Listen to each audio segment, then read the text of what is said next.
मेरा सवाल सुप्रिया मैम से है। मैम, आप बोलती हो कि राहुल गांधी को बोलने नहीं दिया जाता, तो राहुल गांधी को तो बोलने ही नहीं आता है। पूरा देश टकटकी लगा कर देख रहा है कि राहुल गांधी को बोलने कब आएगा। कभी आलू से सोना निकाल देते हैं। पढ़ाओ बेटी बचाओ बेटी पढ़ाओ, बड़ी बात कर दी भाई। ये इतने बड़े सच्चे हैं, ये कहते हैं ठंड है नहीं, ये तो तुम सोच रहे हो इसलिए। पिक्चर चालू करो बे।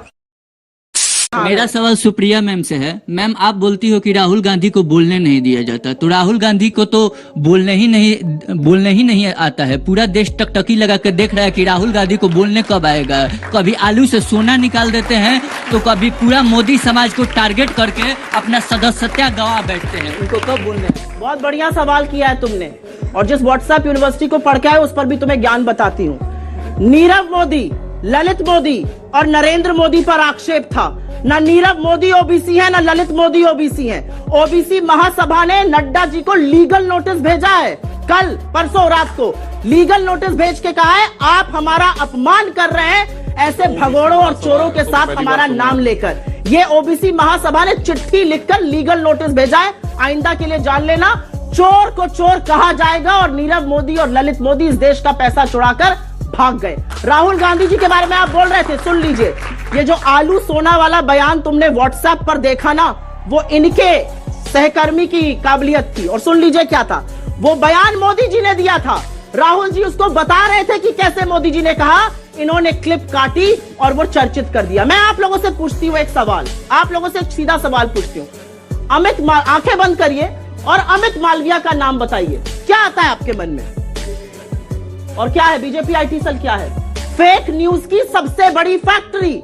उस जगह से निकले हुए फेक न्यूज को, प्लीज बीच में मत बोलिए, उस जगह से निकले हुए फेक न्यूज को ब्रह्मा का सत्य मत मानिए, क्योंकि वहां से निकली हुई अधिकांश बातें झूठ होती हैं। और ये मैं नहीं कह रही हूं, ये सोशल मीडिया प्लेटफॉर्म्स ने लिखकर कहा है, मैनिपुलेटेड मीडिया। तो जो राहुल गांधी जी का सोना से आलू वाला बयान है वो उनका नहीं है, वो मोदी जी को कोट कर रहे थे, जिन्होंने राजकोट में यह बयान दिया था।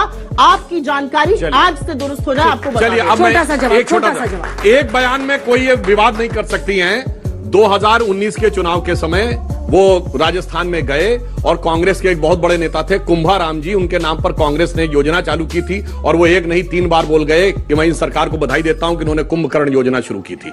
अब कोई भारत के बारे में सोच सके कुंभकर्ण के नाम पर? हाँ, इसका तो वीडियो अवेलेबल है, आप दिखाइए, आप दिखाइएगा। अगर कुंभकर्ण योजना नहीं बनी, आप लगाते हैं। अरे भाई तथ्य क्या, हम तो कह रहे हैं कुंभकर्ण योजना नहीं बोला था, आपने नहीं बोला। मैं तो तथ्य के साथ बोलिए, नहीं बोला था। मैं तथ्य के साथ नहीं बोला था, बोलिए ना। तथ्य नहीं बोलिए, नहीं बोला था, बोलिए नहीं बोला था, नहीं बोल पाएंगे आप। बदतमीजी के उतर आए तो फोन बदतमीजी नहीं सर, दृष्टिता मैं भी करूंगे। कुंभकर्ण बोला था। अच्छा, विश्वेश्वरैया नहीं बोल पाए थे, ये तो सच है। अरे भैया छोड़ दीजिए विश्वेश्वरैया। अरे बेटी बचाओ, नाम बोलना पड़ जाता, मोक्ष गुंडम विश्वेश्वरैया, तो पता नहीं क्या हो जाता। एक मिनट अंजना जी, नहीं 1 मिनट रुक जाइए। इन्होंने बोला थोड़ा मैं भी तो इनकी झूठ का पर्दाफाश करूं। बेटी बचाओ बेटी पढ़ाओ तो सुना था, बेटी बचाओ बेटी पटाओ नहीं होता था भैया। ये सुन लिया। 140 करोड़ लोग हैं इस देश में, 140 करोड़। उस 140 करोड़ लोगों के देश में 600 करोड़ वोटर मिल जाते हैं मोदी जी को।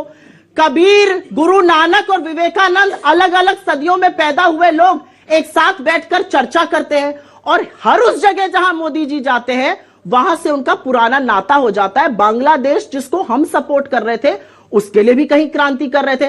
तो झूठ की दुकान आपकी है, झूठ का पुलिंदा आप रचते हैं, फेक न्यूज की फैक्ट्री आप चलाते हैं। आपके लोग फेक न्यूज के लिए जाने जाते हैं। मुझे इस तरह की बातें मत बताइए। अच्छा, ये इतने बड़े सच्चे हैं, बचाओ बेटी पढ़ाओ, बेटी बचाओ बेटी पढ़ाओ, बड़ी बात कर दी भाई। ये इतने बड़े सच्चे हैं, ये कहते हैं ठंड है नहीं, ये तो तुम सोच रहे हो इसलिए।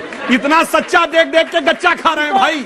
आप तो इतने सच्चे की ठंड है नहीं, लोगों की उम्र बढ़ रही है इसलिए ठंडक लग रही है। बादल आ गए तो रडार देख नहीं पाएगा। ये ऐसे उम्र तो राहुल गांधी के 50 के ऊपर हो गई भाई, युवा तथ्यों के मालिक है भैया। मोदी जी कहते हैं बादल आ गए तो रडार नहीं देख पाएगा। और क्या आप लोगों को ठंडक नहीं लग रही है, उम्र बढ़ रही है। आप, ये मेरे नहीं शब्द है, ये आपके आका के ही है, जस्ट फॉर योर इन्फॉर्मेशन।